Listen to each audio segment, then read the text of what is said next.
औज़ुबिल्लाहिमिनश्शैतानिर्रजीम बिस्मिल्लाहिर्रहमानिर्रहीम। आज का ये प्रोग्राम, जैसे इसके थंबनेल से आपने देखा कि इसमें ये हमने टाइटल दिया है इसका कि पाकिस्तान में डॉलर की कानें कहाँ हैं। आपने एक दो दिन पहले देखा होगा कि हमारे कौमी क्रिकेट टीम के साबिक़ कप्तान भी हैं और एक हीरो हैं, मोहम्मद हफीज़ के घर चोरी हुई। उसमें कोई $20,000, कोई €5,000, इस मिला के कोई $30,000 के आसपास की जो है वो चोरी हो गई। तो ज़ाहिर है उन्होंने पैसे क्यों रखे हुए थे, उनका आना जाना बाहर में होता है, उस पर कोई कलाम नहीं है। तो एक फूड फॉर थाट है अथॉरिटीज़ के लिए भी और सब अहले वतन के लिए भी और इदारों के लिए भी, कि लोग घरों में डॉलर क्यों रखते हैं और उनकी होल्डिंग कहाँ कहाँ होती है। तो इससे पहले मैं ये अर्ज़ करता चलूँ कि जब मुमलिकत इतनी लाग़र और कमज़ोर हो जाए, जब उसके जो लॉ इन्फोर्सिंग एजेंसीज़ और जो रेगुलेटर्स हैं वो लोगों के सामने बेबस हो जाएं या उनके फैसिलिटेटर हो जाएं, तो उस मुल्क की हालत बिल्कुल ऐसे ही होती है जैसे आजकल हमारी है। अगर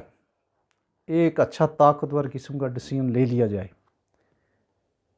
एडमिनिस्ट्रेटिवली, कोई उसमें SRO हो, स्टेट बैंक का सर्कुलर हो कि ये जो डॉलर हैं ये इसकी जो वैल्यू है वो आप लें बैंक से और सरेंडर कर दें, अदरवाइज़ ये लीगल टेंडर नहीं रहेगा और ये इलीगल जो है वो आप इलीगल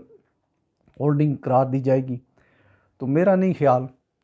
कि ₹50 से कम जो है एक दिन इस ऐलान के साथ ही डॉलर नीचे ना है। तो माइंस कहाँ कहाँ पे हैं चलें डॉलर्स की, वो मैं आपको ये बताऊं कि माइंस जो हैं वो जहाँ डॉलर होल्ड किए हुए हैं लोगों ने, उसमें बैंक्स, इंश्योरेंस कंपनीज़, डीलर जो हैं वो, स्टॉक एक्सचेंज के मेंबर, तमाम इंपोर्टर्स, तमाम exporters, land mafia, petrochemical mafia, smugglers,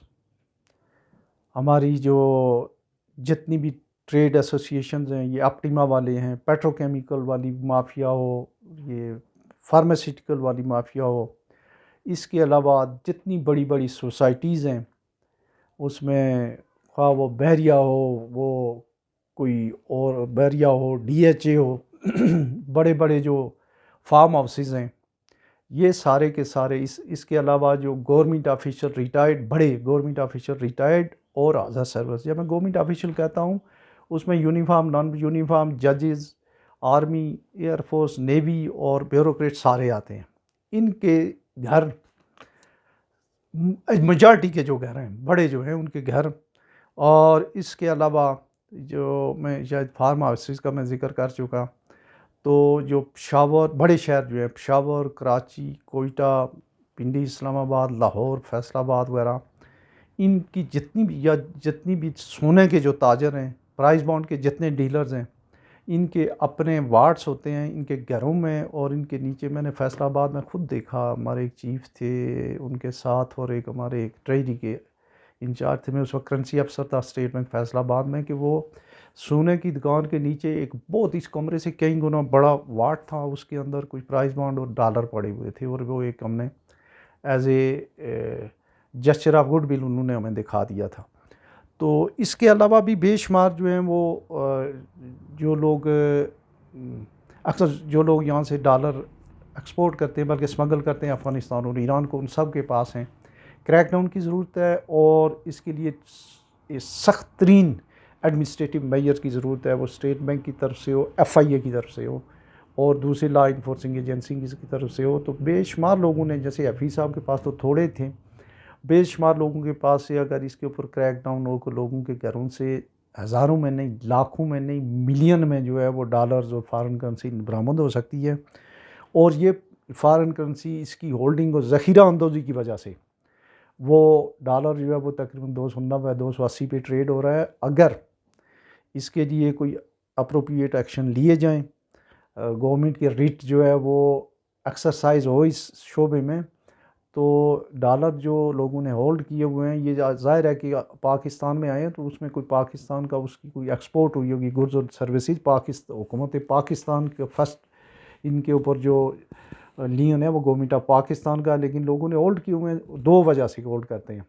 एक तो स्मगलिंग के लिए कि बैरून मुल्क स्मगलिंग होगी, उसके हमें पैसे मिलेंगे। दूसरा जो है उसको एज ए इन्वेस्टमेंट के तौर पे, as a dollarization of economy के हिसाब से जो उन्होंने रखा हुआ है। तो जो डॉलराइजेशन ऑफ इकॉनमी है उसमें अब हमारे होटल्स, उसमें हमारी ये जो एक स्कूलों कॉलेजेस की जो एक माफिया आ गई है, ये लोग ये भी उसको जो है परवान चढ़ा रहे हैं, और बाकी इदारे भी, और जो हमारा कॉरपोरेट सेक्टर है उसमें ऑर्गेनाइज हो या अनऑर्गेनाइज सेक्टर हो, दोनों जो है मिल के, और उनके साथ हमारी जो गवर्नमेंट की जो लॉ इन्फोर्सिंग एजेंसीज हैं उन्होंने मिल के जो है वो इस एक उन्होंने पैराडाइज सिस्टम जो तरतीब दिया हुआ है, और ये बिज़नेस है इन्वेस्टमेंट के तौर पे जो है लोगों ने रखे हुए हैं। तो अगर इसकी तरफ कोई तवज्जो दे और एक एक्शन, एक सर्कुलर, एक एसआरओ के तहत जो है ये बिलियन ऑफ डॉलर जो है वो बाहर आ सकते हैं। तो इस सिलसिले में आपकी आरा क्या है? अगर आप कोई इसमें कंटेस्ट करना चाहें या कोई काउंटर कमेंट्स देना चाहें तो अप्रिशिएट किया जाएगा। Thank you very much.